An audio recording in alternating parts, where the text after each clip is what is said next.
to A Well-Designed Business. My name is LuAnn Nigara, and I'm so glad you found this podcast. Together with my husband Vince and our partner Bill, we have grown our company WindowWorks from the ground up. So I know and I understand the challenges you face in running your interior design business. I also know that your talent alone isn't enough to ensure your success. So on this podcast, we talk about strategies and practical steps to help you grow your business. But make no mistake about it, we have our share of fun here too, mixed in with those aha moments that I love so much.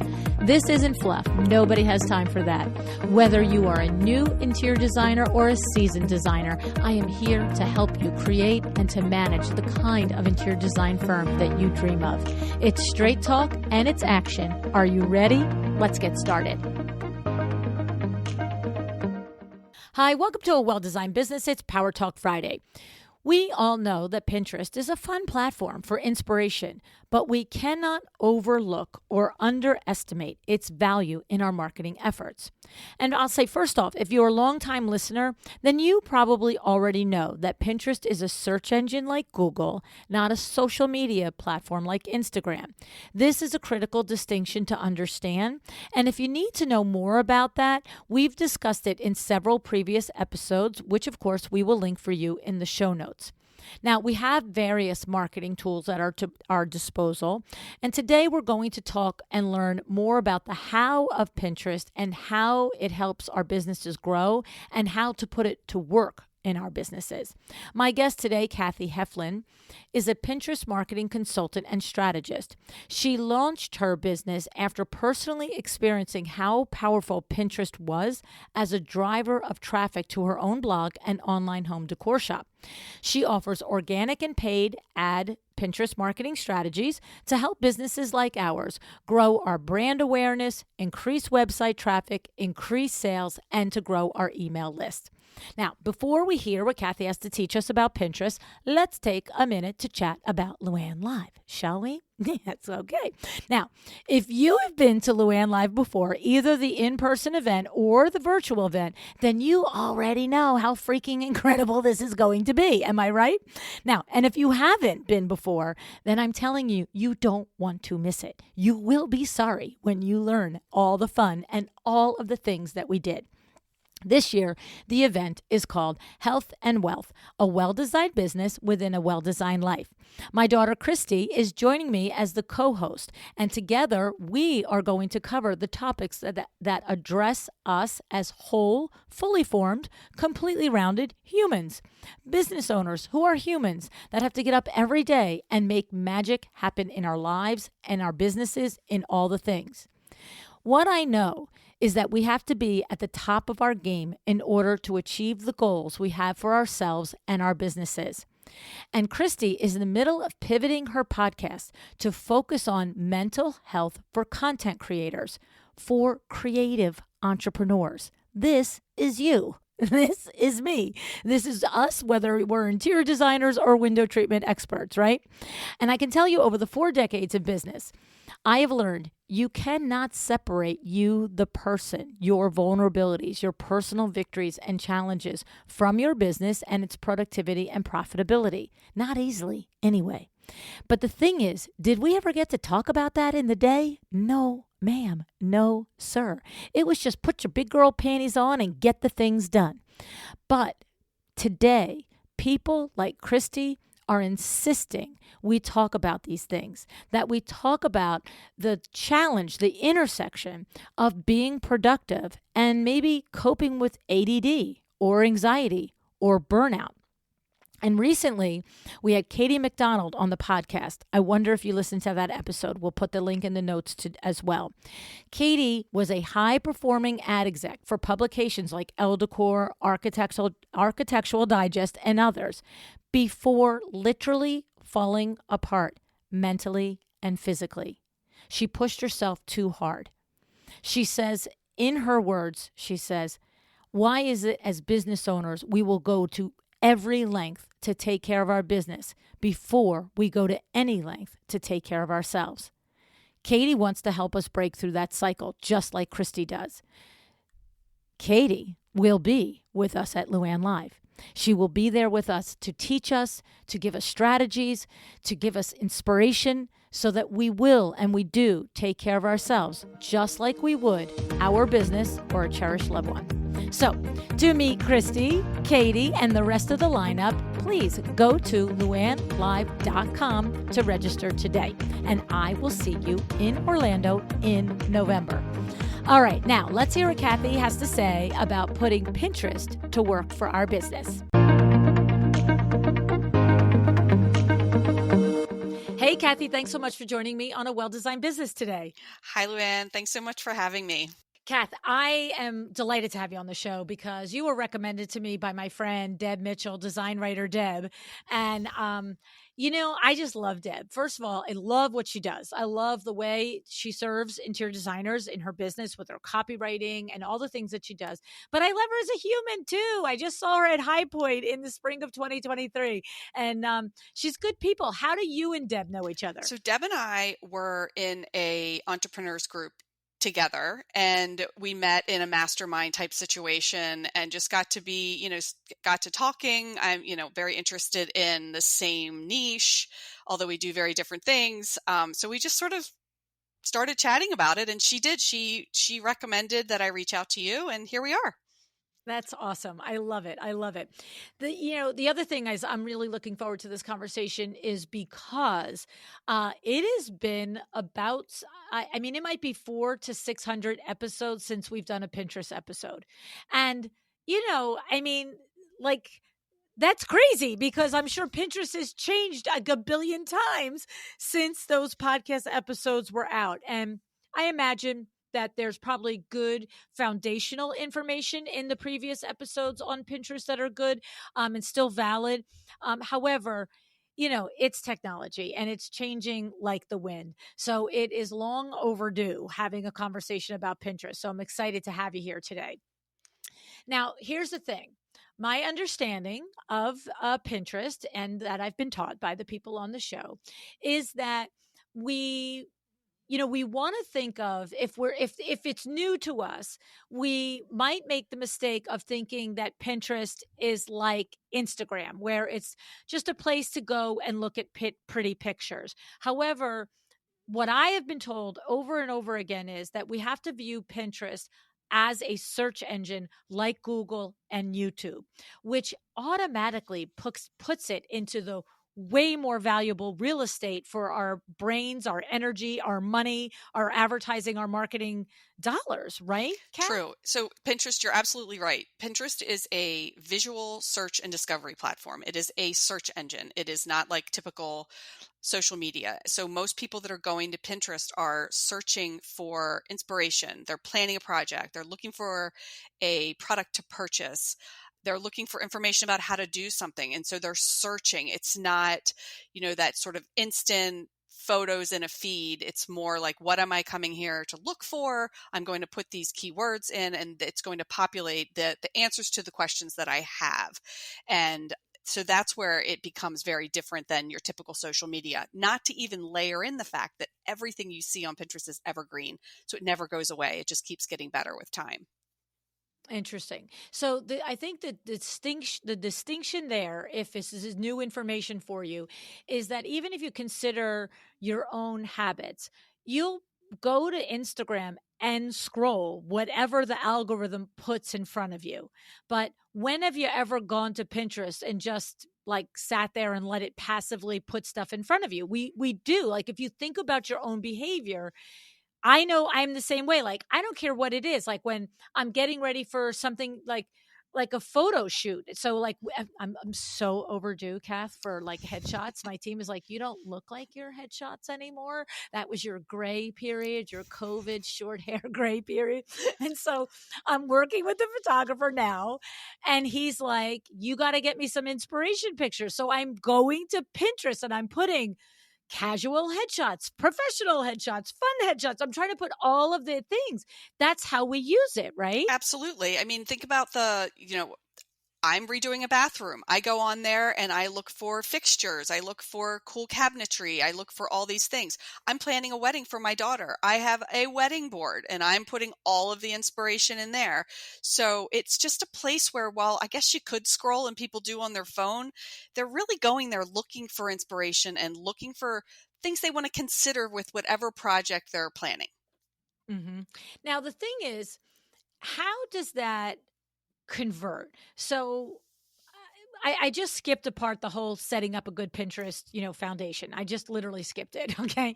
Cause I think that, look, we're going to talk about it, but I think a lot of us, at least if you're a longtime listener of the show, you kind of have an understanding of it. Now, there's going to be nuances, the best practices for your profile and to set it up and blah, blah, blah. But I think the meat of it is, okay, that's great. So I'm going to, put on there a picture of a recent project of mine. And it's, let's call it white kitchens with gray accents. How about that? Okay. And I think we're finally might be done that trend a little bit, but I'm just going to use it for fun. Okay. And the thing is, how does convince me and our designers listening how somebody who is legitimately looking for inspiration on that, she finds my project, but how do I convert that? And why do I care that she finds it there over finding it on Instagram? What's that look like, So Cathy? the Pinterest pin and like the Pinterest audience, they can gather a lot out of what you're posting there. So let's put it this way. You've pinned your latest project and someone is looking for that type of project and they find you. So that pin is going to link to your website. It's going to send them somewhere on your home base, like your owned property, that talks about that project or shows more inspiration about that project or talks about how to certain things. And so depending on your focus as a designer, like what is your end goal? Maybe your end Mm. goal was, when the person arrived on your website, you wanted to collect their email and grow your email list so that you could nurture them into a potential project later on. Or maybe you sell something. Maybe you are an e-designer also. Maybe you're an influencer and you have certain products that you represent and you want to inspire people to purchase them. There's lots of ways we can direct that traffic to convert for you into something. And as far as, inspiring someone into hiring you for a project, well, it's a great place for you to sort of showcase your portfolio, show people what you're all about, show them your past work, and bring them over to your website where they can learn more about you. Even if you're a local designer, someone can search for local. They can put in, interior designer city, and Mm. find inspiration there. So there's a lot of ways people can use Pinterest. Like, what is the conversion goal? Like, what are you trying to get out of it? And that's something we talk about with clients, is like, what's a win for you on Pinterest? Like, what is your end goal? Is it selling things? Is it getting brand awareness? Is it just growing reach, etc.? Okay. So I love when anytime I ask them a question, I don't care who it is, what expert it is, what topic, they say, well, you have to tell me first, what do you want from this? And then I'll tell you how you get it or what you do to get it. So I love it. Right. It's sort of like if someone came to an interior designer and said, just add the first question was, why should I hire you, or what do you do? It's like, well, let's talk about what you want from this first, and then I can tell you how I can help you get it. Okay. So I love that. Now, I get it's a total direct line in my mind. If I do e-design, if I do have an e-commerce shop on my site, that's a direct line. Why I should invest in SEO, search engine optimization on Pinterest, and why I should do all of that. It's less of a direct line for me, Cathy, if I am literally interested in only local design work. Now, having said that, even designers that don't do e-design and don't do e-commerce on their sites, if an ideal project arose in a different part of the country, probably from the designers I've spoken to, most of them would figure out if they could take it. But ideally, we make more dollar bills and be more efficient if we're working in our pond. So, is there a way, like what I'm thinking about is in Google, we're constantly for our website, Nicole Heimer, Gloria Brand, right? So she has built out landing pages on the Window Works website that are all about, window treatments in Short Hills, New Jersey, or awnings in Short Hills, New Jersey. And when you come to Window Works website, you can't navigate to that site, right? Hmm. But we can direct you there. And the googly guy is seeing all of the case studies that every 5 sentences we're saying that town.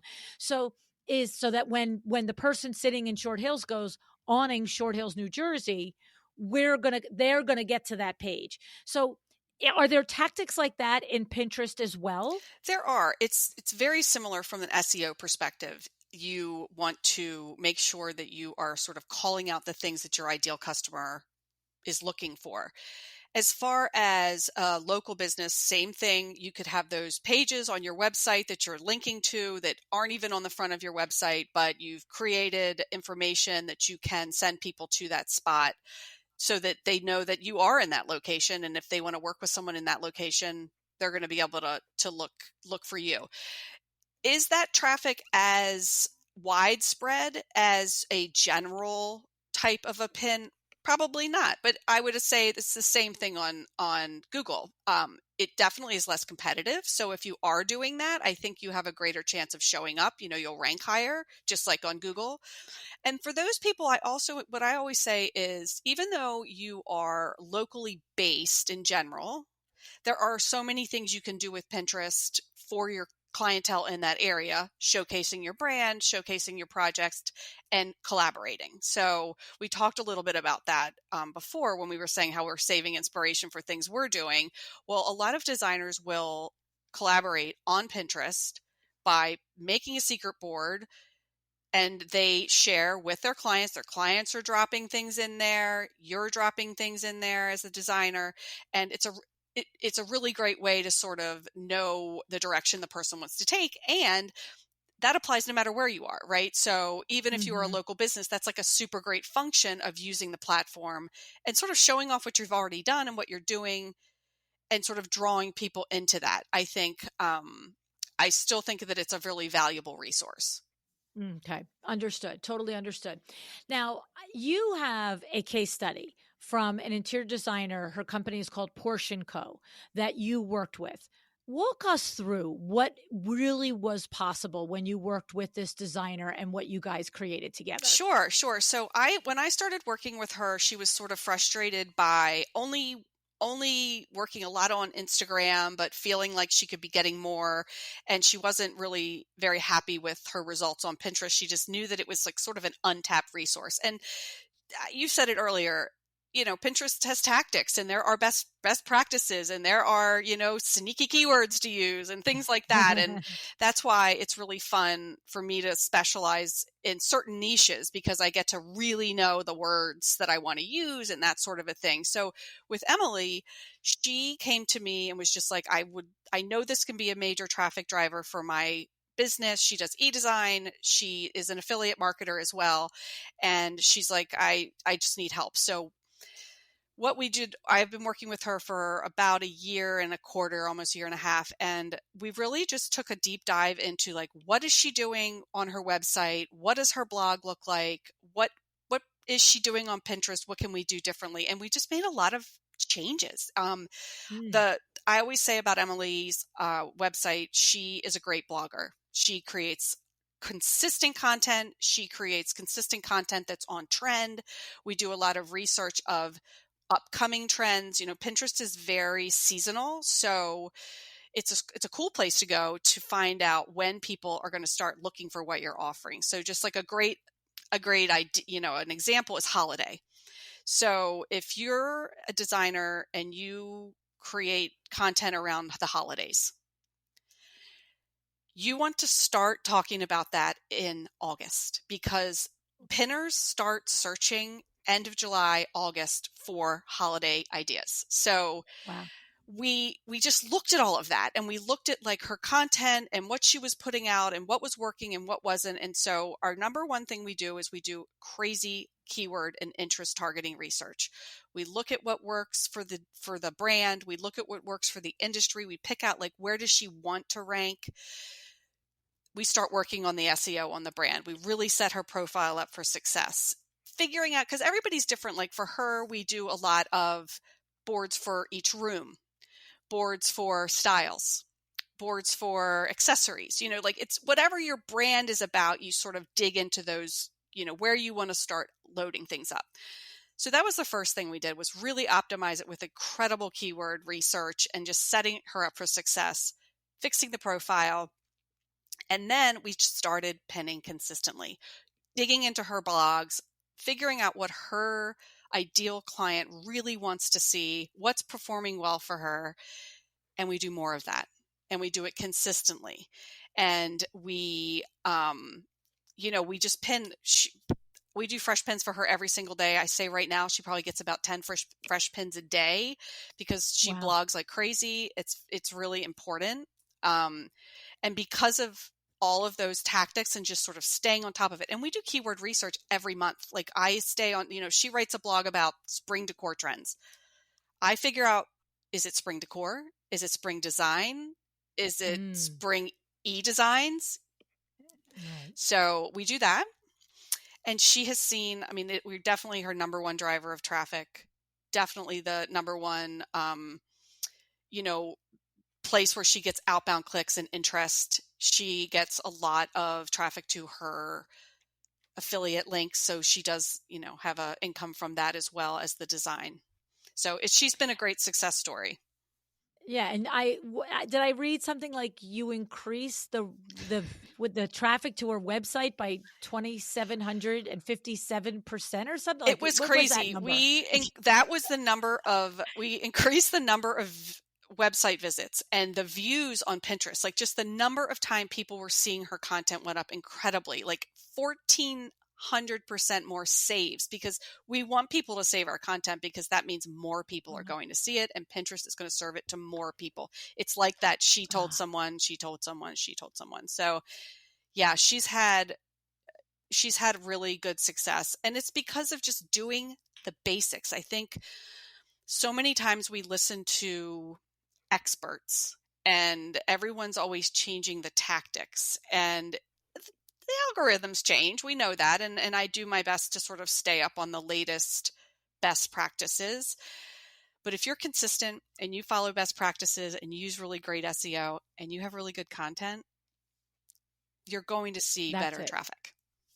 Yeah.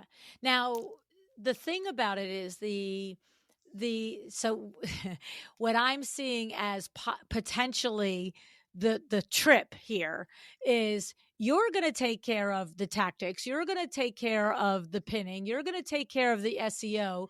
You're going to take care of like staying on best practices, but we have to give you the content to work with. Like that's where, oh, okay, sweetie, it's not just me. You just don't give me dollar bills and I make magic happen. Right. So Emily from Portion Co. happens to be a I can never say that word. Prolific. That's the word, right? Prolific blogger. Yes. But what if that's not your superpower? What if you're just like, no? And by the way, there's lots of things now with AI and, outsourcing and, with really a good writer like design copywriter Deb, let's just say that. I don't know if she does that kind of project, but, there are writers that between AI and the writers, you can probably have a better shot of being of a consistent blogger now than you could 3 years ago, but still, it's still an effort. So what happens if somebody's superpower is not blogging? Where do you get the content from? So it is hard because we want to be able to send people somewhere on your website. That's our goal, right? Is to get traffic to your home base. And so we do really love a blog, obviously. But think about this. I have clients that don't want to do a lot of writing. It's not their thing, like you're saying. So they will load up a blog with beautiful images from a project, and they will put an introduction in there about the project and the focus or whatever. And there you have a blog post and it's inspirational.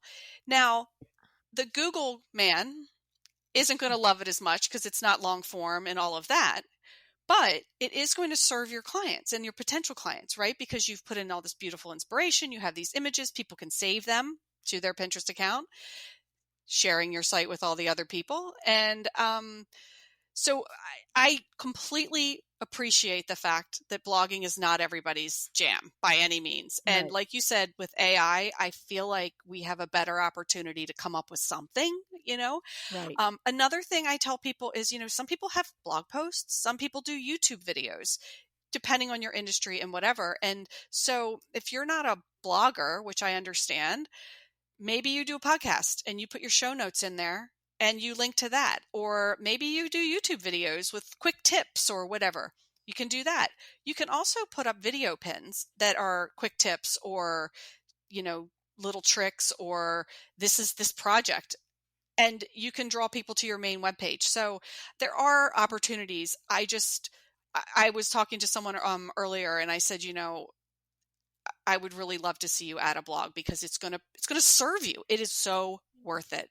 The thing is like you get out of it what you put into it, right? So Right. the more, and Emily has so much content. You don't have to do that. If you could blog once or twice a month, that's all a Pinterest manager really needs. We just need enough fresh links and information to sort of be able to sprinkle it out to Pinterest to make sure we're reaching your client. Okay. And I think I understood what you were saying there, and I want to be clear. So, when we have a blog post that is, 80% photos as opposed to written word, yes, Googly Guy doesn't like it, but Pinterest likes it just fine. Like Pinterest they don't care that search engine, it's fine. So that's the clear, Yeah, right? you're Like if you totally want to right. serve both, right? Okay, I just want to make sure. If you want to keep them both happy, you'll have more words, and as the content will be relevant to both. But you actually can be effective on Pinterest and forgo the high level of effectiveness on Google if that's where you're at this stage of your journey. 100%. I would rather see someone do that. I have a client that does that than do nothing at all, right? So Mm-hmm. I always encourage a longer form because I would love to see you be ranking on Google as well. And if you're doing this hard work on both platforms and you can be fed, leads from both sides, like why wouldn't you want to do that? But time and energy, and most designers have nice images. So throw those up as a blog, put in an introduction, use good keywords, and then on your pins, you're going to be really careful to, even if we're just doing an image pin because you have a beautiful image, and why would we want to muddy it up with words? You might throw your logo on there. In your description and in your title, we're going to really hone in on your keywords so that Pinterest understands what that blog post is about and why somebody might want to go check it out. I love it. I love it. Okay, makes total sense. It's I remember back in the beginning of the podcast, there was a point, whether it was 6 months in or a year in or whatever it was, but there was one episode where I had that aha moment, and it was, oh, okay, it might feel like impossible to do all the good things well, but I can do one thing well for now. Like, right? Like, so what you're saying is, yes, you want to get an A in an AP class, but if you could get the A in a regular class this week, do that. And then next week, add Google. 100%. I feel like, we all have room for improvement. And sometimes, I hate to say it, but sometimes done is better than perfect, right? And getting that up there so that you can start to sort of have content to pin to and have places to send your clients. Let's say, forget about Pinterest. On your Instagram, you can send them to that blog post too and say, I just finished this great project, XYZ, go check it out. And it's traffic to your website. And that is just giving your website authority and proving to Google and to Pinterest that it's a worthwhile source. So when you have these blog posts that people are liking and saving on Pinterest is going to send even more traffic there. We often research, somebody might have a blog post that performed really well 6 months ago. I'll create new pins for it because the algorithm already knows and trusts it. And I'm pretty sure the same with Google. So Right. you know. Right. So, and that's, it's interesting because you said that a few moments ago, when you said, when your pin keeps getting liked and repinned, I was like, my first thought was, oh, great, whatever, if 20,000 people save it. But I understood when you followed it right up with Pinterest algorithm is noticing that. And so now they're going to keep feeding it and putting it back into everybody's, feed when for the people who do just open it up and look, Right. And right? also I think it gives it authority in search. I think that if Mhm. somebody is repeatedly saving something, and it's popular, it it becomes a ranking factor for them. It has Mhm. to. It's just because they trust it, right? They trust that. That's why we see you can make a search on Pinterest and the same pin will come up for a year as the top pin Mm, because it's just indexed so well with keywords and people liking it and all of that. So right. that's what we strive And for. it's logical when you think about it. Like when you set up an algorithm for, YouTube or Pinterest or Google, whatever it is, it's logical. You would program into it. If a lot of people like it, a lot of people like it. Show it to a lot more people because then they're going to be happy. Exactly. you know, I mean, it's just funny. Like you don't think about things being set up that way, but duh, Yeah, right? yeah, it's true, but it is true, and that's why we love to see those saves. So many people get caught up in views and impressions because that's like a vanity metric, and I mean, it's great, we love Mm. them, right? But when we see really good outbound clicks or really good saves, it tells us like this is really resonating with our audience. Okay. So I did say at the beginning that I crossed over all the foundational things. so um but to just kind of go back to that, is there, like 4 or 5 foundational things? I want to start my own Pinterest, or I've got a dormant Pinterest that I've ignored for 10 years. I'm not saying that's me or anything. But and what am I? Are there just certain things like your profile should this, your certain best practices that we have to know, Kath? Yes. So I think there's just a few things you could do in the beginning that would have a big impact. So I think you want to tidy up your profile. You want to make sure, you have a lovely image there that represents your brand. We want to make sure, the next thing you want to do is you really need to do your SEO keyword research. You want to go in there and you want to figure out what words people are using to find what you are offering. And you want to use those exact keywords when you're then laying out your boards and everything. So you're going to go in there, you're going to create a handful of boards that make sense for your brand. You're going to use your keywords. You're going to put in a really, nice keyword title on that and description. People ignore the description, and it is just a great spot to inform the algorithm about what you're going to be putting in there in that board, or like think of it like a file folder. So SEO, tidying up your profile, adding those keywords to your profile description and to your name. Those are all things that inform the algorithm. And then when you do get ready to start pinning, the key to making Pinterest happy is being consistent. So whatever that is for you, that's fine. It can be one pin a day. And I'm not suggesting that you sit down at your computer and you pin something every day, because the business, I should take the step back. You need to make sure you have a business account. That's like the number one thing. If you're Oh, if you're running a okay. business, you need a business account, but everything else applies. So you do want to make sure that you have your SEO, you want to make sure you have your board set up, and you want to make sure you're pinning consistently. And now Pinterest offers a month calendar when you're adding pins.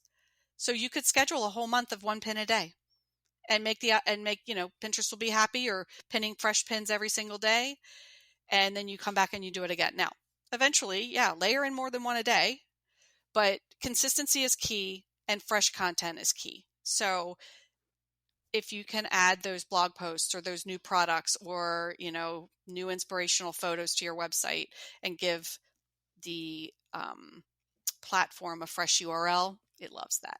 So consistency, SEO, tidying up your profile, and you're good to go. So, question for Sure. you. When we talk about consistency, it's interesting. I just listened to one of my daughter's podcast episodes over the weekend. She had a productivity expert, and her first name was Sade, and I don't recall her last name, but I'll put it in the show notes. It was an outstanding episode.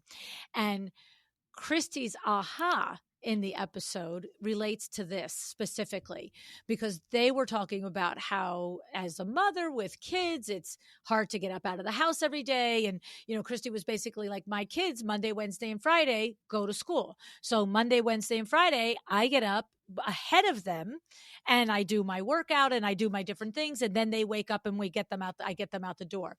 She said, but I just break down every time on Tuesday and Thursday because they don't have to get moving. It becomes a lazier day. And then I end up feeling crappy all day because I didn't get up ahead of them. And Sade said to her, well, what if you'd looked at it like your consistency was that you do this on Monday, Wednesday, and Friday, and you only hold yourself accountable to Monday, Wednesday, and Friday? And it was like, boom. It's true. Oh,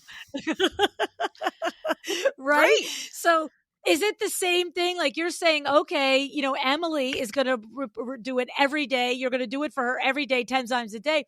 But if we want to start out, could we be like, every Monday I'm going to pin, or every Monday and Thursday I'm going to pin? Right. Is that absolutely? And when I said okay? I do 10 a day for Emily, I don't actually do them every day, 10 a day. We use a scheduler, Okay. and people Yes. who are really in it, and even, people who are doing it on their own, absolutely use a scheduler, just like you probably do for your Instagram. And that Right. helps you do that. But when you're just getting started and you don't want to get messed up with all of that, you can go in and you could schedule 30 pins right there inside of the Pinterest on a Monday and not have to even go back and look at your Pinterest for weeks. And Right. so I pop in, when I work with clients, I pop into their accounts just to make sure everything is smooth, but we're adding pins, on a rolling basis, right? So, and we're using schedulers. So, it's super, super doable for someone just getting started. And doing that one pin a day, they're being consistent, and they're going to Right. reap the results, and they're going to want to add more. So here's the thing though, and I might be like getting too nudgy here, but I have to get nudgy because here's what it is. Cathy, the people who are going to listen to this and then hire you to be their Pinterest manager, they don't need to know about this. They don't care. They're like, Kath, figure it out, right? The people who have marketing teams that are like, oh, are we using Pinterest? Go start doing these things. It's the people who are going to do this themselves that I ask these silly, crazy, in the weeds questions for, so that they can go execute, right?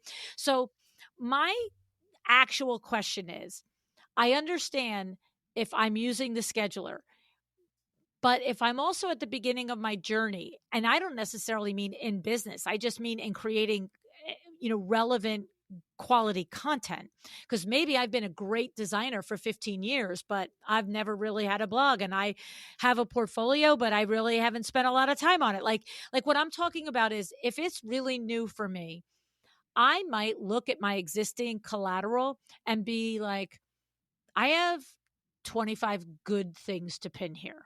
So is there any worthwhile to doing one pin a week for 25 weeks versus one pin a day for 25 days? And I know I'm going to be out pretty much at the end, but if I do one pin a week for 25 weeks, that gives me 6 months to figure out plan B, right? Absolutely. So Okay. one Good. of the ways I like to look at Pinterest is it's a solid platform of like your body of work, right? So, and it's evergreen. So while someone like me who's doing it, and it's like my role to make sure we're constantly pinning, that's one thing. But for the regular person that's using it with the content they have available, be consistent. Do it once a week, whatever. That's and then here's all it the is. other thing to note with that. They may have 25 great things to pin.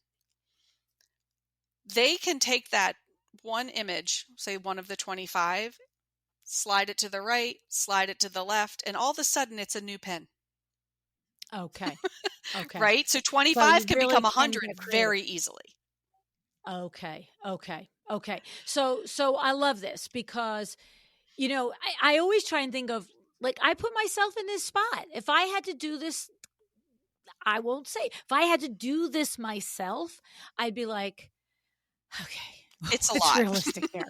Yeah, what's realistic? And the lesson, the takeaway is that Pinterest appreciates and acknowledges more you coming out every Tuesday at 4:00 p.m. versus Tuesday, a following Thursday, then not for 2 weeks, and then that is Sunday. Like when you go, like, oh yeah, forgot to do my Pinterest. They appreciate the consistency, and that will be recognized. And then that's what I'm saying. Like if I got 25 good images and that can be out once a week.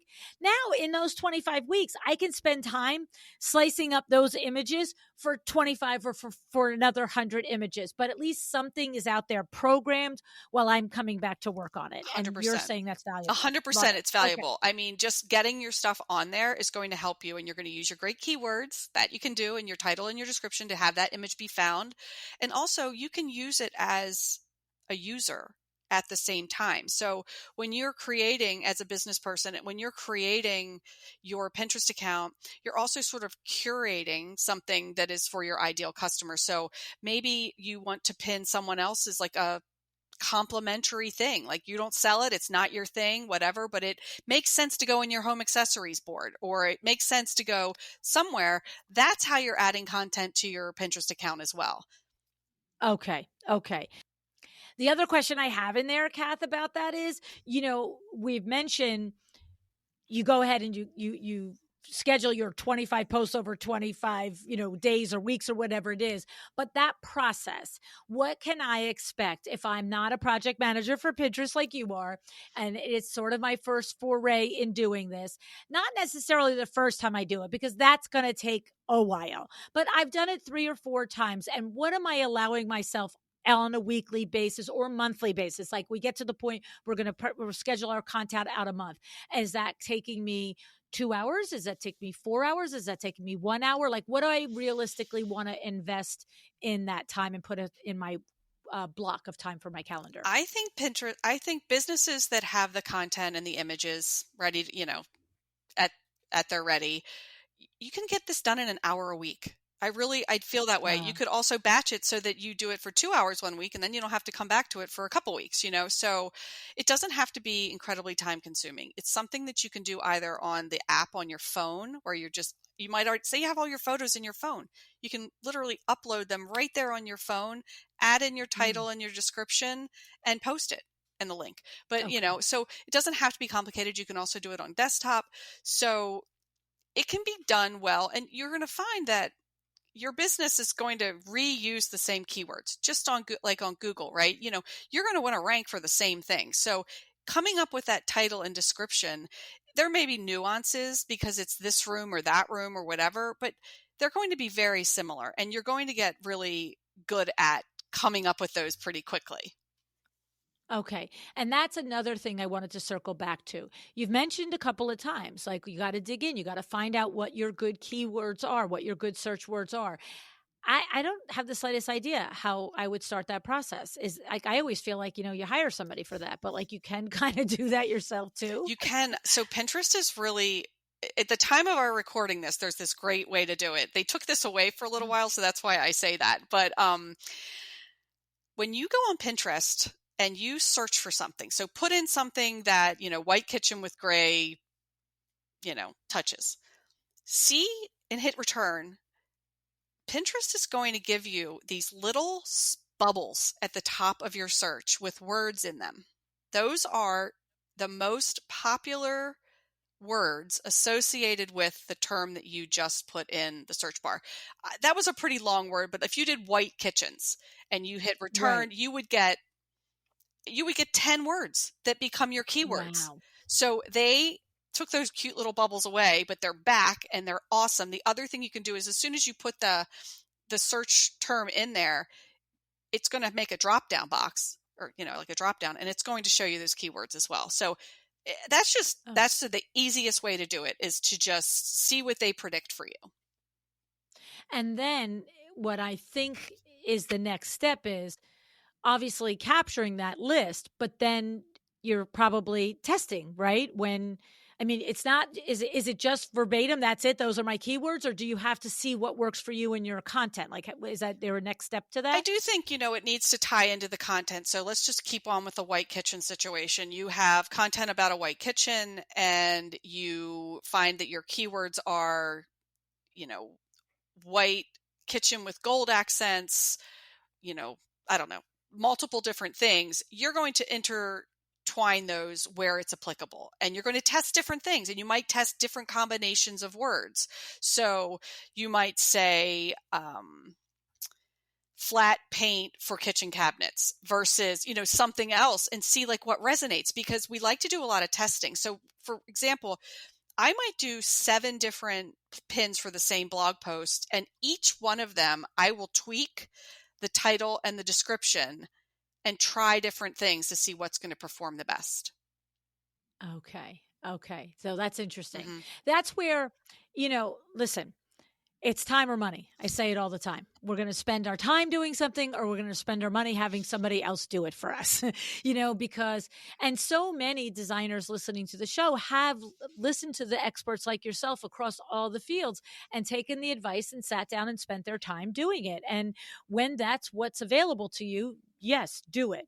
But like, you just went to a place where I'm like, yeah, here's my money. Like, you know what I mean? Like, I just am like, I have a job. I have a job. It's what I do. I podcast, right? It's like when I remember literally advertising now, this is like my, get on my horse and, my podium and complain moment.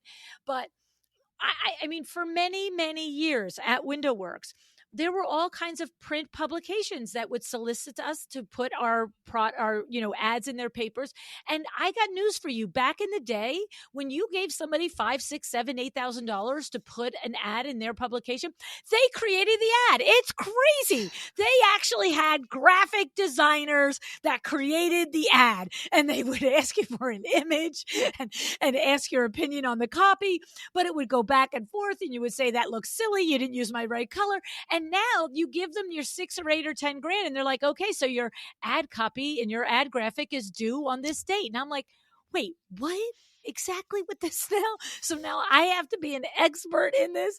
So this is that moment for me. It's like, if you can, in my opinion, by the time you figure it all out and you could just hire somebody to do it and do it better, because now, and it's kind of a good example, not a good example, because the ad industry has just left us all. So now what I do is I go to Nicole Heimer. I'm like, Nicole Heimer, make an ad for me. So now there's another professional in my mix over there. But here, I feel like that same, I'm getting that same, oh, I have to teach myself Pinterest now. It's Right. like, I have to teach myself, graphic design now. I have to teach myself best practices in advertising layout. It's like, I don't want to do that.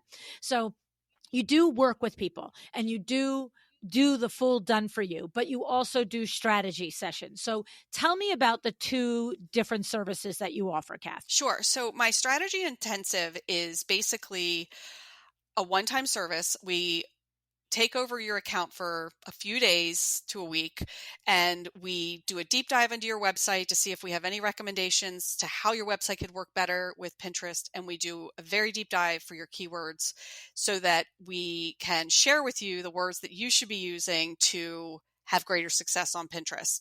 We also put together a really detailed strategy document of what to do, how to do it, what changes to make.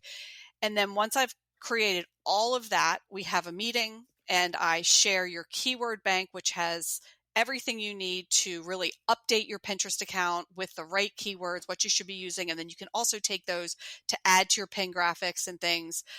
And we go over the strategy. I'm available for questions. We go back and forth about, what did I mean, and what should be done next, and then they ask me whatever they want. Like, sometimes people want to know the nitty gritty about, like, how do I create the best pin? Or, how often do I have to pin? Or do I need to pin other people's things? So the floor is really open, but that service includes great keyword research, which is going to help you with all of the bits of the Pinterest, and then the strategy document, and then our conversation about like best practices and next steps. So that's my strategy intensive. I also do full service done for you organic Pinterest management and ads management. And that includes all of your graphic design, all of the strategy updates I can recommend on your end, which would just be tidying up your website or I often make blog suggestions and things like that. I'm happy to help with trending information. And then I take care of everything, all the pinning, all the graphic design. We do monthly reporting. We watch the analytics. We watch your audience, and just make sure that you're, having success there. That's it. It's the difference between a designer for a day and a done for you luxury service, Exactly. right? Both have value. It's just where are you at in this moment in time and what has value for you, right? Mm-hmm. I love it. I love it. And price points. So we're about, was it $900 for the strategy session, and the other is a 6-month retainer of I guess almost $1,000, so $997 a month, right? Correct. And then there's an onboarding for you to get all of that information at another $797. Yes, correct. Right? You have it right. Mm-hmm.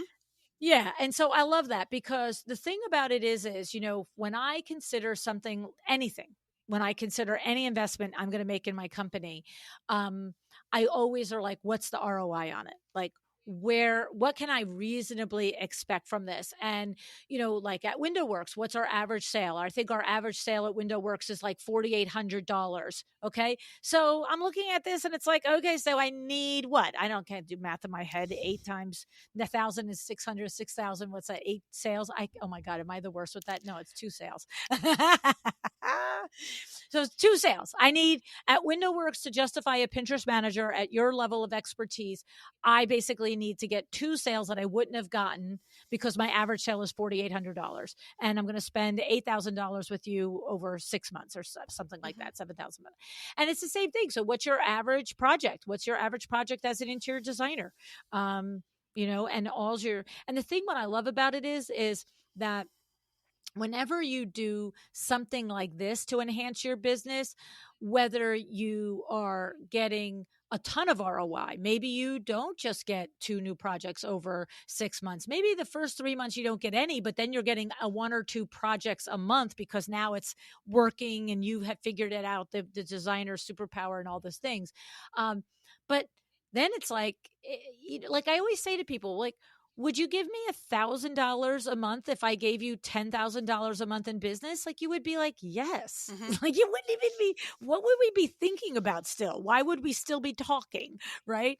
And so you just have to figure out. And also too, I know that we have to always be marketing. We have to be. So it's just a matter of where you're, slicing those marketing dollars up. Right. I agree 100%. And I think people appreciate this about Pinterest, but I also am like super clear when I'm working with people, Pinterest is a long game. It's also slow. So like, that's why we work together at least 6 months, because I find that that's when we really start to see great, return, whatever that is, circling back to what we were talking about, like whatever the person's goal is, their goal might be website visitors, but it also could be growing their email list. Everybody's different. So what I always say is it's a slow burn. I will keep you updated on everything I'm doing. In fact, the first month I drop in a weekly email at the end of the week, because sometimes in the beginning it doesn't look like we're doing anything, but I'm able to say, this week, this is what we did. And you may have noticed this change. And then this week we did this, and this is, and then we go to the monthly reporting and they start to really see what's happening. So, and there's a lot of testing, just like all social media. So it's important to understand that it's a long game, but it's also important to know that, like you said, I think if you can appreciate the fact that you're going to start getting this return, it becomes to the point where, like, if my return's going to be greater than what I'm spending, it seems worth it. We're still talking, right? Yeah, exactly. Exactly. I love it. I think it's great information. I don't know the answer to this question. Do you have any sort of download or something that just does more in the weeds of the basics that we didn't cover? And if you don't, it's fine. I'm just curious if you do. So right now, what I have is a blog post that is the basics, and I even took it as far as the basics for interior designers. So I think that's a great place to start, and it's just a good do a lot of what we talked about today as the basics. I think they could review that. And then, of course, I have that case study that's specific to an interior designer. So that's always fun to see how it can work. So that's what we have at this time. Sometimes I'll add in a little download or whatever, and it would be under resources on my website. But right now we don't really have anything, because it's just been so much is changing that it's hard to like pin that down. Right. No, I agree. It does. It changes like the wind. But I think that's good because I know I didn't do the step one profile. Like you said, like, make sure you have keywords in your profile and your name. And I'm like, I was thinking to myself, well, what is that? Like, and I was like, no, we're going past that. We're going to the other stuff. So I love that. So we will put the link in the show notes to the blog post about the basics for interior designers and also the blog post about the case study for Porsche & Co. So those are good things to take some more time to read Yeah, about. and my blog is pretty comprehensive. So if you're interested in trends, I have a whole blog about trends, and so I try to cover basics there because some people are DIYing this, and I want them to have that Yes. information. Yeah. Me too. I want to make sure that we all get what we need. So, well, thank you so much for joining me today, Cathy. I really appreciate your being on the show and sharing all this with Well, us. thank you so much for having me, LuAnn. This has been great, and I'm so thankful that Deb introduced us. Me too. Me too.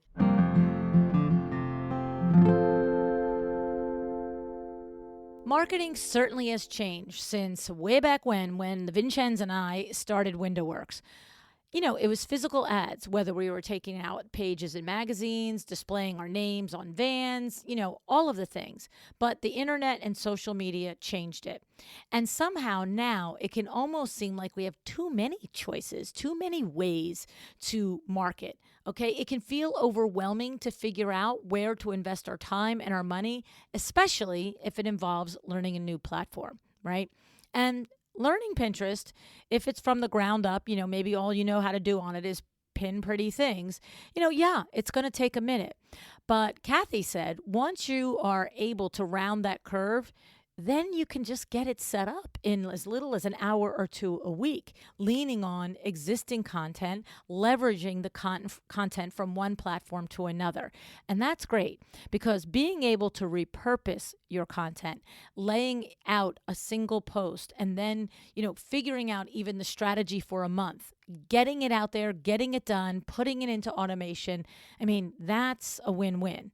I get that it takes a minute, but it is a win-win if you can develop the habit, understand the knowledge, of course, at first, and then develop the habit and the pattern to do it. Now, whether you are ready to take on a new marketing tool or not, I want you to understand something. I want you to stop and ask yourself if you are doing what you need to be doing when it comes to marketing, okay? You know what the Vincenz says, that your marketing budget should be between 5 and 10% of your gross revenue. So think about your numbers. Are you making that investment in marketing? Okay.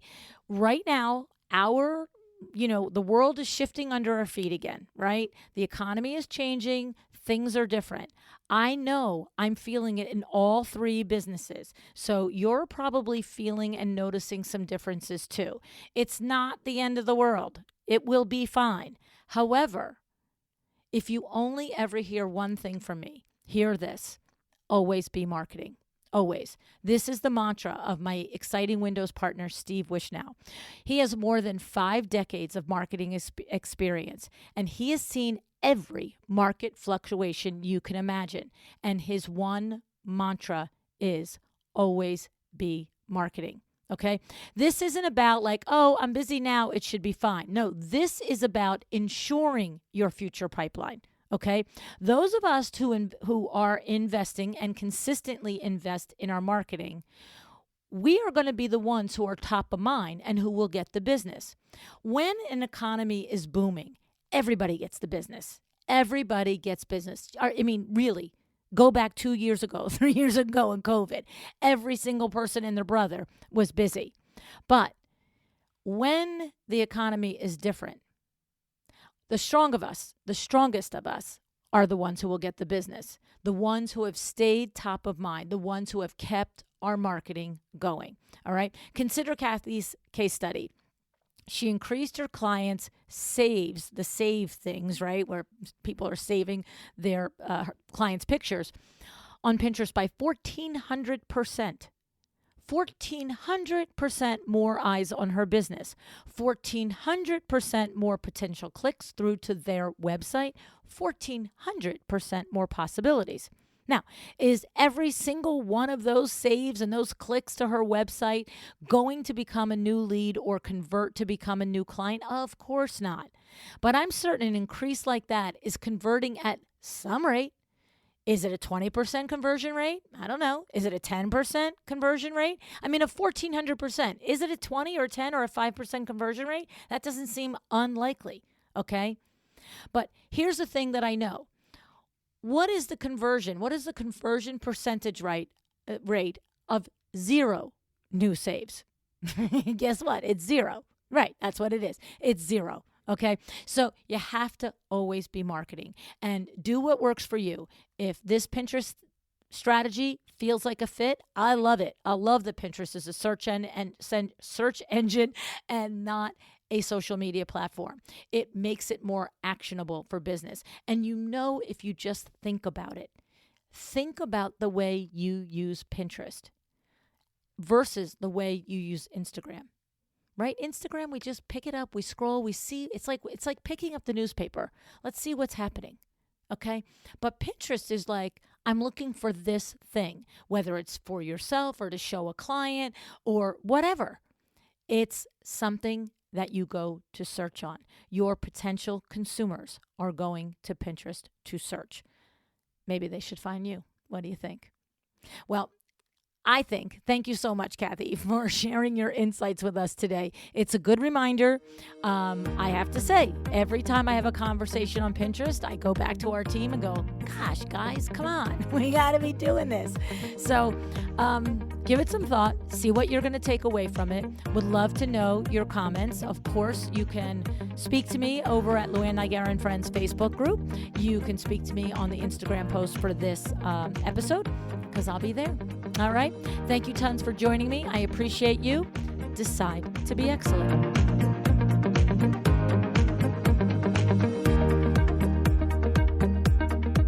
Thank you for joining me today. This podcast is a production of LuAnn Nigara, Inc. If you want to know more about me, my books, or LuAnn University, go to LuAnnNigara.com. And if you are interested in having WindowWorks help you with your next window treatment or awning project in the New York, New Jersey metro area, go to WindowWorksNJ.com to learn more. Have an excellent day.